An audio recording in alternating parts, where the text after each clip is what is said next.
कि पाकिस्तान के prime minister Imran Khan हर दूसरे रोज बिला मुबालगा कश्मीर के मसला पर ही बात कर रहे हैं और वो जो कोविड-19 में पाकिस्तान के मसाइल हैं उस पर शायद कम बात करते हैं, मगर कश्मीर पे उनकी बातचीत हो रही है। आपने और मैंने पिछले 2-3 शो में भी बात की, उसमें हमने ये भी देखा कि इस कोविड-19 की आड़ में इन्फिल्ट्रेशन की बात हो रही है।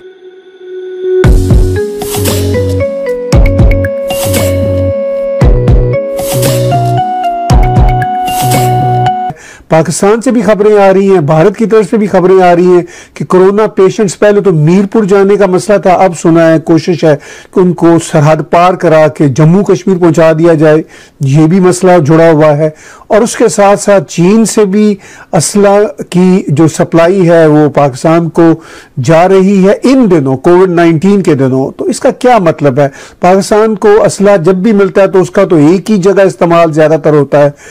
कश्मीर की तरफ। और जो फिर पाकिस्तान के अंदर कोविड-19 के सिलसिला में मौलवी वर्सेस सारा सिलसिला जुड़ा हुआ है, हम वन बाय वन इन बातों पर गुफ्तगू करते हैं। बशानी साहब, सबसे पहले तो मैं वही कि इवन कोविड-19 के ज़माने में मसला कश्मीर पाकिस्तान की तरफ से या उसका रेटरिक पाकिस्तान की तरफ से जूं का तू है। जी, ये बात तो बिल्कुल, बल्कि इसको इस तरह रखना चाहिए कि जब से कोविड-19 और ये कोरोना वायरस का बहरान आया है तब से कश्मीर पे उनकी बातचीत शुरू हुई है। पहले तो वहां कब्रिस्तान वाली खामोशी थी, और बल्कि जो कश्मीरियों को ये शिकवा था कि पाकिस्तान जो है वो बिल्कुल खामोश और म्यूट हो गया है। और जैसा कि अगर आप प्रेस मॉनिटर कर रहे हों तो ये जो सेपरेटिस्ट या आज़ादी की बात करने वाले या इस तरह के जो लोग हैं, उन्होंने तो खुल के ये कह दिया था कि जी हमने पाकिस्तान के नाम से तो फातेह पढ़ ली है कि पाकिस्तान अब टोटल इस पे खामोश हो गया है और अब हमें इससे कोई उम्मीद नहीं है। उसका आपने इंटरनेशनल डायस्पोरा में भी देखा था कि एक बड़ा रद्द-ए-अमल हुआ था। लोगों ने अपने तौर पे कुछ फार्मूले, कुछ कॉन्फ्रेंसेस, कोई इस तरह की एक्टिविटीज करने की कोशिश की, और उन्होंने बड़े क्लियरली ये कहा कि पाकिस्तान की चूंकि पॉलिसी साफ जो है वो खामोशी की पॉलिसी। और खुद आप पाकिस्तान के प्रेस को मॉनिटर करके देखें तो ये पीरियड जो है ये टोटली खामोशी का पीरियड था जब कोरोना क्राइसिस आए। तो कोरोना क्राइसिस के फौरन बाद इन्होंने बड़ी तेजी से और बड़ी जो है वो तसलसल के साथ कश्मीर की पे बात करनी शुरू की। इससे हमारा ये यानी लॉन्ग स्टैंडिंग किस्म का मौक़िफ़ साबित होता है कि पाकिस्तान हमेशा कश्मीर के नाम को इस्तेमाल करता है लोगों की तवज्जो किसी और बात से हटाने के लिए, कि जब वो किसी तरह के क्राइसिस में आ जाते हैं, ख्वाह वो इंटरनल हों, पॉलिटिकली, या फिर वो इंटरनेशनल हों, कोई फाइनेंशियल इश्यूज हों, कोई इस तरह की स्ट्रेटेजिक इश्यूज हों, तो उससे फिर अगर वो फंस जाएं तो उसमें वो कश्मीर को निकालते हैं और उसमें जो है वो शुरू कर देते हैं लोगों की तवज्जो हटाना उस तरफ। तो ये उसका एग्जैक्टली क्लासिकल एग्जाम्पल है। और लेकिन इसका मतलब ये नहीं कि वो महज बात कर रहे हैं, ये मैंने पहले भी कहा था। और मैं चूंकि वेरी क्लोजली वॉच कर रहा हूँ कश्मीर में न्यूज़ को, जो वेबसाइट्स हैं, न्यूज़पेपर्स हैं या सोशल मीडिया है, उसमें आप देखें कि अभी जब हम बात कर रहे हैं तो वहां पे 4 लोग जो है वो मारे गए हैं जो कि मिलिटेंट थे और उनका ताल्लुक लश्कर-ए-तैयबा से था। एक खातून गिरफ्तार हुई है जिसके लश्कर-ए-तैयबा का जो है वो लिटरेचर बरामद हुआ है। अब सवाल ये पैदा होता है कि कोरोना के इस दौर में अचानक लश्कर-ए-तैयबा किस तरह एक्टिव हो गई। उससे पहले मैंने ये कहा था कि हिजबुल मुजाहिदीन और दूसरी जो प्रो इस्लामिस्ट मिलिटेंट ऑर्गेनाइजेशंस, बल्कि टेररिस्ट ऑर्गेनाइजेशंस हैं जी, विदाउट किसी हेजिटेशन के, जिनको इंटरनेशनली भी टेररिस्ट करार दिया गया है और जिनको खुद पाकिस्तान ने भी बाइल्फाज दीगर जो है वो टेररिस्ट तस्लीम किया है। तो वो तस्लीम करने का मतलब ये है कि जब Hafiz Saeed and likes they were arrested और एटलीस्ट उनको रिस्ट्रेन किया गया, जो भी ड्रामा भी किया, लेकिन ये तस्लीम करके ही किया ना कि ये जो तंजीमें हैं इनके हेडक्वार्टर्स पाकिस्तान में हैं या इनको जो है वो पाकिस्तान से सुपरवाइज और असिस्ट किया जाता है। तो ये करने के बाद आप देखें अगस्त के बाद, मैंने कहा था आपसे कि अगस्त के बाद पाकिस्तान की पॉलिसी में जो एक विजिबल चेंज आई थी वो ये थी कि पाकिस्तानी प्राइम मिनिस्टर ने मुजफ्फराबाद जाके कहा था कि कोई भी बंदा जो है वो इस तरह के उसमें नहीं आ सकता, क्या कहते हैं उसको, सरहद नहीं क्रॉस कर सकता, या किसी तरह की मिलिटेंसी या किसी तरह के किसी एक्शन में अगर आता है तो वो पाकिस्तान का दुश्मन है। That was a stated policy. तो उस वक्त भी कुछ लोगों ने कहा था कि ये पॉलिसी बयान जो है ये इसलिए दिया जा रहा है कि फ्यूचर में यहाँ पे बड़े पैमाने पे तैयारी हो रही है मिलिटेंट्स को दोबारा सपोर्ट करने की, चूंकि जो इंडिया की तरफ से नरेंद्र मोदी साहब ने जो एक्शन लिया है वो अनमैचिंग है, पाकिस्तान उसको किसी तरीके से भी मैच नहीं कर सकता। और वो एक्शन जो है एक बहुत बड़ा, एक जो आप समझ लें कि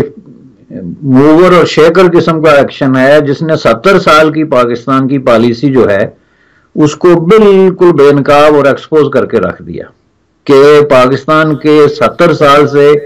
24 आवर्स जो रट लगी हुई है वो कश्मीर की है, और मोदी साहब ने रातों रात एक कानून बना के कश्मीर को उठा के अपनी जेब में डाल दिया। यानी सादा लफ्जों में मैं उठा के अपनी जेब कह रहा हूं,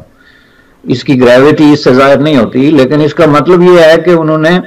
सारी पॉलिसी को सिर्फ एक यानी एक लफ्ज से खत्म करके रख दिया कि कोई पॉलिसी नहीं, कोई इसके लिए हमें रिगार्ड्स नहीं है, इसमें कोई मायदे हैं, कोई अरेंजमेंट है, कोई ट्रीटीज हैं, कोई अंडरस्टैंडिंग है, सब खत्म। और कश्मीर का ये काम है जी कि आज से ये हिंदुस्तान का हिस्सा है, जिसके जवाब में पाकिस्तान कुछ भी नहीं कर सका। तो इसलिए अब ये वापस मिलिटेंसी की तरफ जाएंगे, और जाहिर है कि मिलिटेंसी की तरफ जाने के नताज का भी उनको पता है, चूंकि हिंदुस्तान का पोस्चर जो है इज टोटली डिफरेंट। तो उन्होंने उस वक्त भी कहा था कि हमें खदशा है कि अगर कोई मिलिटेंसी हुई तो हिंदुस्तान हम पे हमला कर सकता है, या उसको बुनियाद बना के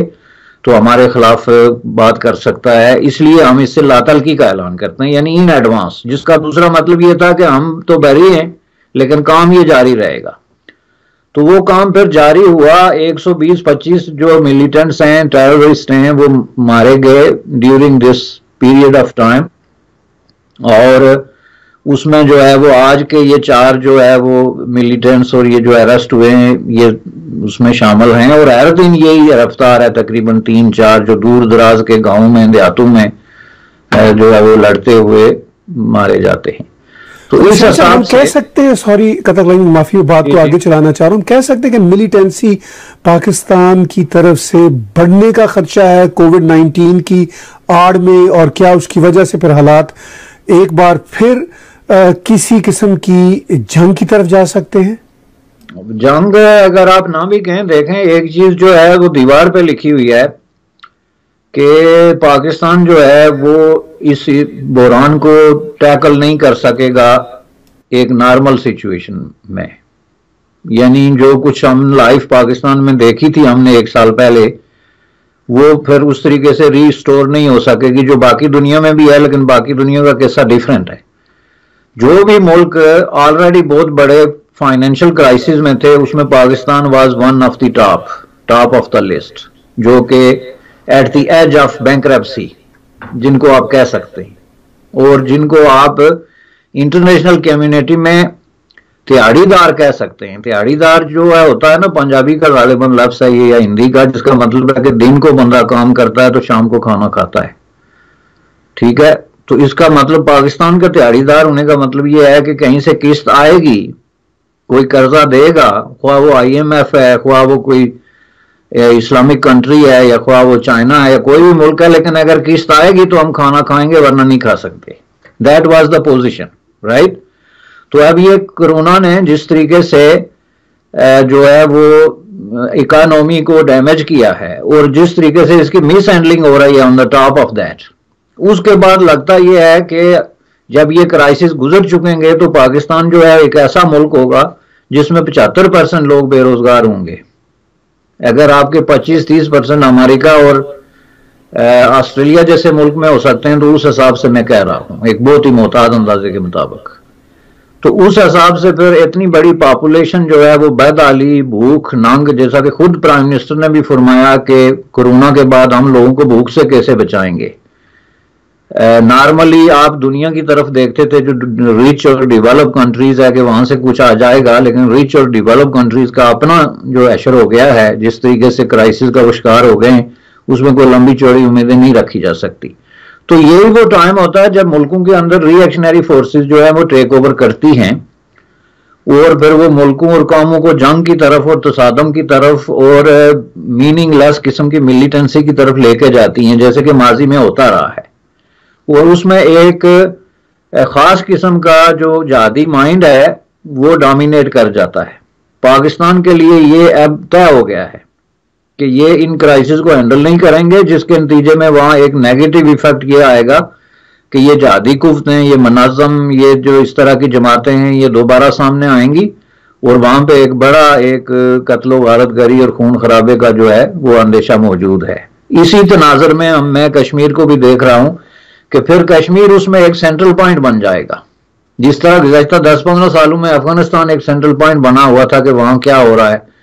किस तरह मिलिटेंट्स आ जा रहे हैं, किस तरह उनको रिसेप्शन और शेल्टर दिया जा रहा है पाकिस्तान में। सेम सिचुएशन जो है वो कश्मीर की तरफ आएगी